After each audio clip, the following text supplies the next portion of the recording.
nepopulárnych názoroch. Ja to mám povedať ja. Tak ešte raz.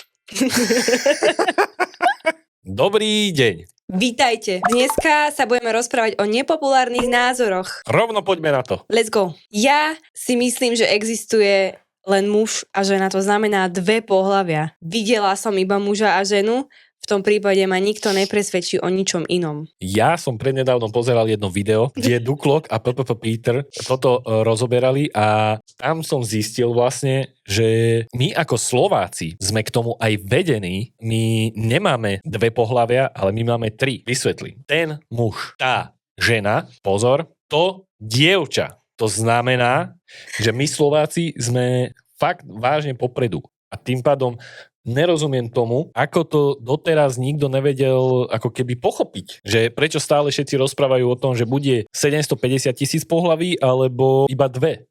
Nie, sú tri. U nás na Slovensku sú minimálne tri. A to je rozdelené presne do týchto kategórií. Žena, lebo má vagínu. Muž, lebo má penis. A to dievča má síce tiež vagínu, ale je to dievča. Charakter som. No, ako, že nechcela by som skúmať napríklad pohlavia v Tajsku. V Tajsku? No, k tomuto mám jednu príhodu, nie moju, ale môj kamarát raz išiel do Tajska, kde si zaplatil za ženskú spoločnosť. Nazvem to takto, áno? Mm-hmm. Budem to hovoriť jeho slovami. Bola to krásna žena s nenormálnymi, stála o troška viacej než tie ostatné. Tak si ju zobral na hotel, kde sa malo diať teda, keď ruka išla tam, kde nemala, zistil, že tam je niečo nie celkom malé. No, zlakol sa to stvorenie, čo tam bolo, ktoré vyzeralo ako žena, hneď spravilo toto, že no. Tak on v tom momente ju len alebo to vyhodil, odišlo to z izby a proste tam to skončilo. No takže v Tajsku mal on presne takýto nejaký zážitok v tomto zmysle. Ja by som k tomu iba povedala, že chudák vyhodené peniaze. Lebo akože zaplatíš si teda už s tým, že odhodláš sa, lebo to chce aj odhodlanie, aby si takéto niečo ako v Tajsku zaplatil. To určite. Keď vieš, ako to tam funguje. Áno. A ešte keď vravíš, že teraz stálo viac. Tak no, ďalšie, čo tu máme, dobrá téma.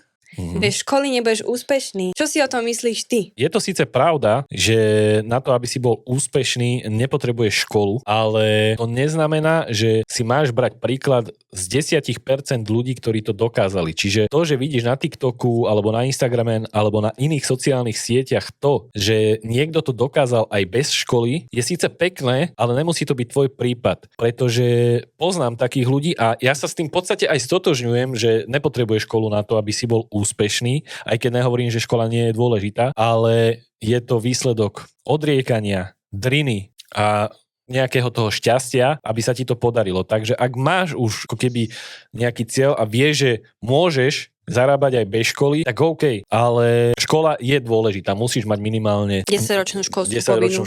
Áno, presne. Za mňa je tiež pravda, ako keby, že škola nezaručuje ten úspech toho, ale pre ľudí, napríklad, ktorí nie sú takí draví ako ja, tak škola môže otvárať brány nejakých nových pracovných možností, pričom teda to nemusí byť pravidlom, ale pokiaľ študuješ niečo s vidinou toho, že to budeš reálne aj v budúcnosti robiť, tak je škola ako keby dôležitou súčasťou nejakého toho profesijného rastu. OK, áno, v tomto s tebou veľmi súhlasím a je to dobrý point. Mať školu iba kvôli titulu, lebo sa to od teba ako keby žiada, je pre mňa úplne zbytočné. V tom prípade, ak naozaj robíš školu iba kvôli tomu, aby som školu mal. Nedáva mi to zmysel, prepáčte, ale naozaj toto mi nedáva zmysel mať školu len preto, aby som mal školu. Mať obor v tej škole, ktorý ma baví a viem si predstaviť, že by som to v budúcnosti robil, tak to už mi nepríde zbytočné, pretože presne ako si povedala aj ty, tam sa ti otvárajú tie brány k tým pracovným profesiám, ktoré pracovným možnostiam. Tým pracovným možnostiam, ktoré sú lepšie, keď už máš nejaký titul, než niekto, kto má iba strednú školu. Áno, a samozrejme sú aj profesie, pri ktorých to vlastne bez tej vysokej školy nejde. Áno, presne. No a tým pádom je dôležité pri týchto veciach mať školu, ale podľa mňa je ešte dôležitejšie si vybrať tú školu, ktorá ťa aj baví. Lebo mať školu bez toho, ktorá ťa baví a proste spravím si len školu a mám titul a potom pôjdem robiť niekde do skladu, je to, že akože na čo? Vieš, na čo si stratil toľko času?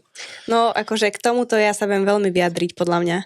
Lebo ja som vlastne prestúpila z gymnázia z 8-ročného na strednú odbornú pedagogickú školu, čo bolo najlepšie rozhodnutie môjho života. To ako keby úplne, že naozaj odporúčam všetkými 10. A potom som si ale povedala, už keď som bola ako keby v tom maturitnom ročníku, že neviem, že či teda ďalej ísť, čo sa týka tejto pedagogiky a učiteľstva a tejto špeciálnej pedagogiky. A vtedy som sa aj rozhodovala, že kam ísť ďalej. V tomto presne zasiahol môj otec, ktorý úplnou náhodou videl, že bude deň otvorených dverí na Akadémii policajného zboru v Bratislave. A úplne si to pamätám, že OK, však idem tam, aspoň budem mať voľno zo školy. Tak sme tam prišli, ja som videla tú budovu zvonka a vravím si, že sem nejdem. Ale v momente, keď som vstúpila do tej školy, tak som si povedala, že wow. Lebo to bolo niečo úplne iné, ako som očakávala, niečo úplne to bolo proste niečo iné, ako iná vysoká škola. No a keď som vlastne vstúpila do tej školy, do toho areálu a uvidela som tam, že každý tam má vlastne uniformy a bola som z toho proste extrémne očarená. Tak si vravím, že OK, tak to skúsim, tak som šla na príjmačky, prijali ma a už v prvom ročníku som zistila, že aha, tak toto je asi celkom záhul, že to je právnická škola, takže niečo úplne iné, ako som študovala na strednej škole. Ale bakalára som teda doštudovala úspešne, ešte som dokonca s veľkým eutuziazmom. Ešte som dokonca s veľkým eutuziazmom.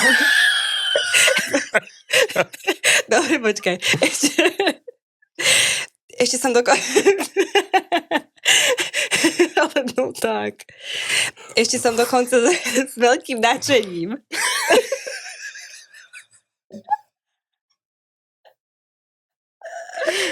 No, hej. Aj ty nevíš, že niekedy rozprával. No a ešte som dokonca s veľkým nadšením začala aj externe študovať magistra. Potom som vlastne zistila, že na čo to ja vôbec robím, že to proste nie je to, čo ja chcem robiť do budúcna. Ale si sa chceš smiať.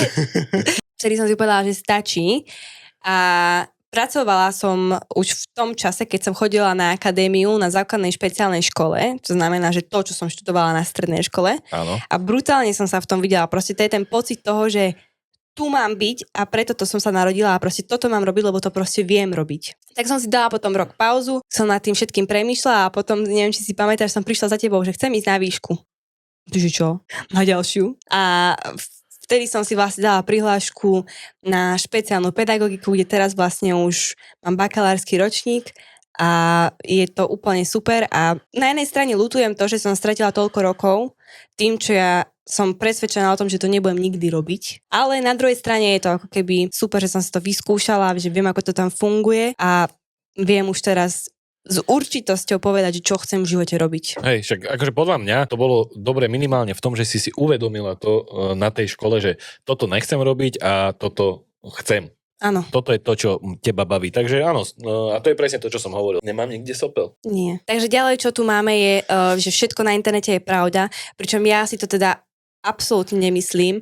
Už napríklad len pri takých tých veciach, kedy sú propagované nejaké tie, že príklad, áno, najlepší šampón, proste brutálny a teraz narastú ti z toho vlasy a neviem čo všetko. Toto podľa mňa nemôže byť prezentované ako objektívna pravda, pretože to, čo napríklad tebe pasuje, mne vôbec nemusí. Ja chápem, že to je pre niekoho zdroj príjmu, úplne tomu chápem, ale my ako laici by sme mali hlavne pri takýchto veciach akoby používať taký ten sedliacký normálny rozum a zamyslieť sa nad tým, že či ten šampón fakt za 40 eur alebo niekedy aj 50 eur stojí za to, alebo či je to proste čisto iba marketing. Ja vám poviem jeden príbeh. Volával som si ešte pred tebou samozrejme a písával s jednou babou, s ktorou som si síce vtedy nevolal FaceTime, čo som pravdepodobne urobil chybu. Písali sme si na internete asi rok. Bez toho, že by sme sa videli. Čajočka na fotkách vyzerala ako Megan Fox. Predstavte si Megan Fox, jak vyzerala vo filme Transformers, tak Čajočka vyzerala na fotkách. A my sme si teda asi tak rok písali, do toho sme si aj niekedy volávali tým, že niekedy by sme sa mohli stretnúť, aj k tomu prišlo, lebo som bol vonku s kamošom a ten mi hovorí, že s kým si ty v kuse píšeš? A hovorím, že s touto čajočkou. Čavo odpadol, zavolaj von, ideme za ňou. Ja, že dobre, tak som jej zavolal, že čau, že mohli by sme sa stretnúť, že akurát máme cestu do Žiliny. Ona, že dobre, že v pohode, to bola akurát zima. My sa dohodli, že sa stretneme na vlakovej stanici. Tak s týmto kamošom sme došli na vlakovú stanicu do Žiliny s tým, že ona mi do telefónu povedala, ale že dajme si také poznávacie znamenie, že budem mať červený šál. Nad tým tak rozmýšľam, že na čo by sme mali mať poznávacie znamenie, alebo že poznávací prvok šál. Inak oceňujem, že dala akurát šál. No, že hovorím, dobre, ale však čo si myslíš, že ťa nespoznám? Však som ťa videl na tých fotkách, ne? Lebo ona mi aj posielala fotky akože do chatu, akože nie také, ako si myslíš, ale normálne fotky, že sedela na káve, tak sa odfotila, alebo niečo také. A ona na to povedala, že vieš, lebo troška som pribral odtedy. Tak hovorím, OK, však pribrala si troška, čo je na tom. Dobre, dojdeme teda s tým kamošom na tú vlakovú stanicu a on ma drgá, že kamo tam je. Pozriem sa a fakt, vážna čajočka, chudá postava, presne originál, že typovo Megan Fox čajočka nám ide naproti s červeným šálom. Hovorím si, ty kokos, dobre. Zrazu sa čajočka chytí a nastúpi do autobusu. A ja teraz pozerám, táto čo nás badala a povedala si, no tak s týmito ja nejdem von, alebo čo sa stalo. Ale periférne vidím Hagrida z filmu Harry Potter, jak nám ide takto ako keby k nám. Ale nevnímam ho, lebo predo mnou akurát nastupuje do autobusu čajočka, s ktorou sme sa mali stretnúť. Megan Fox. Čajočka nastúpi do autobusu a ja začnem písať SMS-ku, že čo sa deje. A zrazu ťa Hagrid obíme. Ahojte, to som ja, to teším sa. Predýchaval som a hovorím si, Takže tým som chcel povedať, že nie všetko, čo je na internete, je pravda. No, pekná historka. Vieš, čo mi to pripomenulo, to by sme mohli možno povedať, že existuje super seriál, ktorý sa ako keby k tejto dobe možno aj trošku približuje k tomuto, presne k tomuto tvojmu storytellingu. Fake profile bolo presne to, že on sa vlastne vydával za niekoho úplne iného. Ale áno, on sa vydával za niekoho úplne iného. Kto teraz? Však to, fake čo sme profil. pozerali, že to bolo, ale on... Áno. A on potom zabíjal tých ľudí. Áno. Aha. Takže fake profil, takže ak chceš, tak si to určite pozri. A ja mám tiež akože jednu takú veľmi krátku príhodu, alebo teda príhodu, nestalo sa to mne, ale počula som o tom, že sa to stalo. Tiež to bolo vlastne tým, že dievča vyzeralo inak na internete ako na živo, v realite. Mala sa stretnúť s jedným chlapcom, dokonca boli v jednej miestnosti, dokonca sedeli vedľa seba a on jej napísal správu, no kedy prídeš. Au. Toto zabolí. To ja si myslím, že to už musí byť, že taký extrém. No však aj to bolo extrém. Ja verím, ale akože a teraz si predstav, že ešte teraz sme v dobe, kedy existuje, alebo nie, že existuje, a už aj vtedy existovala, ale teraz je extrémne rozšírená AI-ka. Tak už teraz čo? Teraz jak budeme chodiť vonku? Tak ty už máš frajera, ja už frajerku mám, takže to je úplne v pohode. Ale dávajte si pozor. A keď si s niekým píšete... Zavolajte si FaceTime. Treba aj na tom, aby ste si zavolali FaceTime. Kedy si to bolo o tom, prepáč, že zober ženu prvýkrát na rande sa kúpať, lebo vtedy bolo to, že ženy vyzerajú inak nabalované. Nie. Teraz si zavolajte FaceTime, už to treba trošku upgradenúť. Presne tak. No a týmito vecami sme chceli iba poukázať na to, že nie všetko na internete musí byť pravda. Nie každá čajočka, ktorá vyzerá na internete ako herečka Megan Fox, alebo nie každý chlap dokonca, lebo už aj chlapi používajú tieto AI nástroje, pozdravujem kamošov, ktorí to používajú. Nie každý chlap vyzerá ako Channing Tatum z filmu Magic Mike. Takže dávajte si na to pozor a takisto nie každá informácia, to, čo prečítaš na internete, nemusí byť pravda za to, že to povedal nejaký samozvaný vedec alebo odborník. Dovidenia. Presne tak, overujte si informácie. Áno.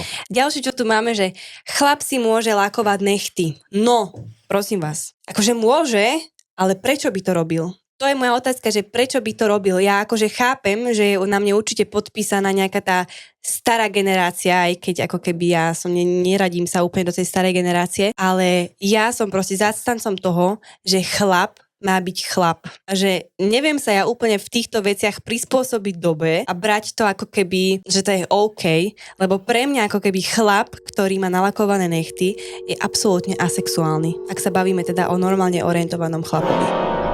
Angie, a ty máš aký na to názor? No, môj názor je taký, že každý chlap by mal robiť to, ako sa cíti a mám aj pocit, že v škôlkach by mali vyučovať chlapi, ktorí sú namalovaní, pekne upravení a majú tie nechty naozaj upravené, pretože základ je mať pekné nechty ako chlap a vyzerať dobre. A hlavne to, ako sa cíti ten chlap, tak proste tak musí aj vyzerať. OK. Ty, ale ty budeš teraz veľmi sexy. Matching! Wow.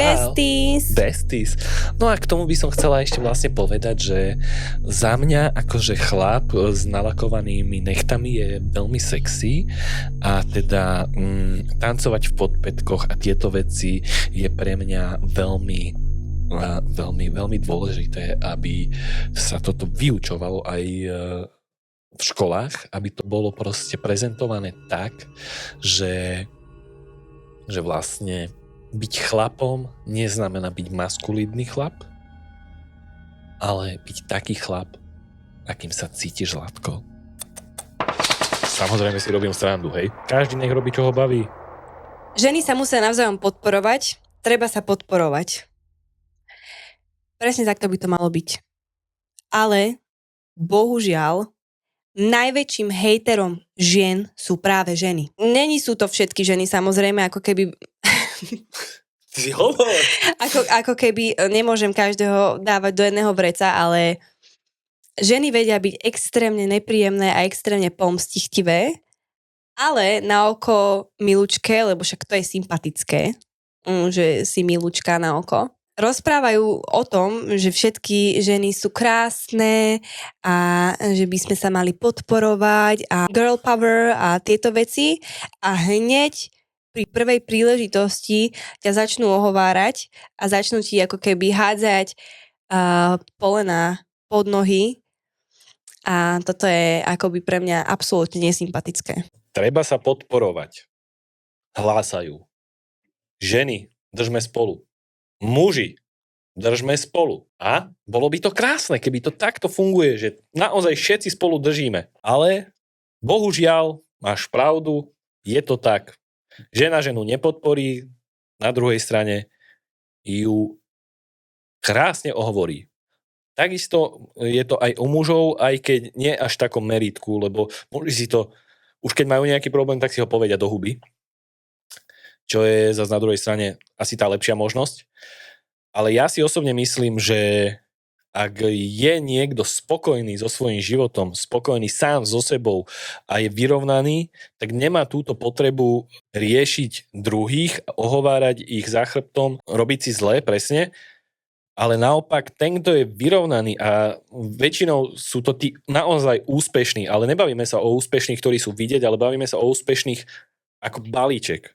Lebo byť úspešný neznamená len na oko, ale byť úspešný znamená v hociakých meritkách.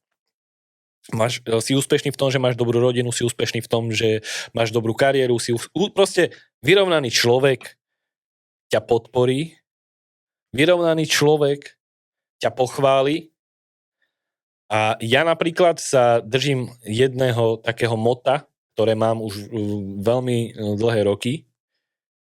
Ak ťa nepodporím, tak ti to aspoň nepokazím. Toto je akože moje motto. Ďakujem. Teraz si to všetci dáte vytetovať. OK, máme tu poslednú skinny versus baggy. V prvom rade absolútne nechápem, prečo je to takto riešené.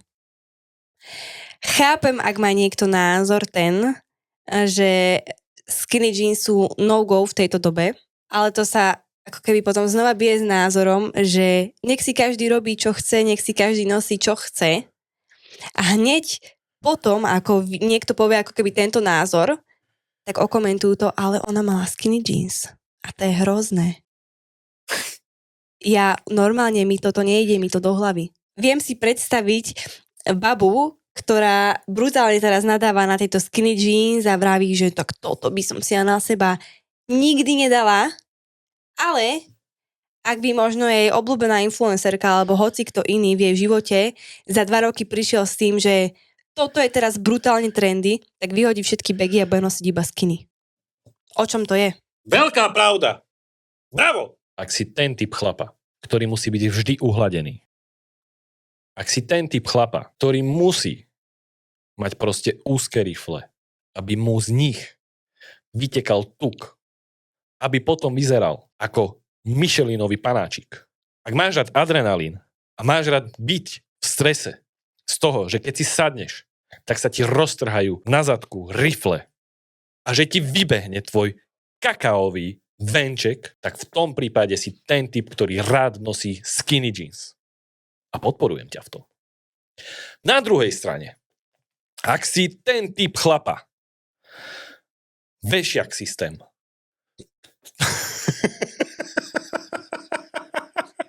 ak si suchý ako jesenná palička, ktorá chce už za chvíľku odpadnúť zo stromu, ak chceš schovať všetky peňaženky, telefóny, kľúče svojej rodiny do vačku, ak si bývalý hasič, skater alebo montážnik, alebo aj terajší a miluješ svoje trenky a potrebuješ to dať ľuďom vedieť, tak si ten, ktorý nosí baggy jeans. A ver mi, brácho, aj teba podporujem. Pretože je jedno, čo nosíš, hlavne ako sa cítiš ty. Držíme spolu, chlapi. Podporujem vás. Ja som napríklad tým skinny baggy jeans. Môj názor je teda, buď sebakritický, buď odvážny, ver si a hlavne nos si čo chceš. Brutál. Extrém. Počkaj, čo? No, ešte raz. OK, kamaráti, a my sme sa dostali na koniec nášho podcastu. Sme veľmi radi, že si nás počúval, že si nás počúvala. Teraz, čo môžeš pre nás spraviť, je to, že nám dáš odber. Like. A zanecháš nejaký pekný komentár. Nám povedz svoj názor na tieto veci, ktoré sme tu preberali. Áno, s niektorými sa možno stotožňuje, s niektorými nie. A znova, tak ako aj pri prvom podcaste, je to úplne v poriadku. Toto sú iba naše názory a nehovoríme, že to takto má byť. Ak máš tým problém, napíš to do komentáru. Aven! Dovidenia!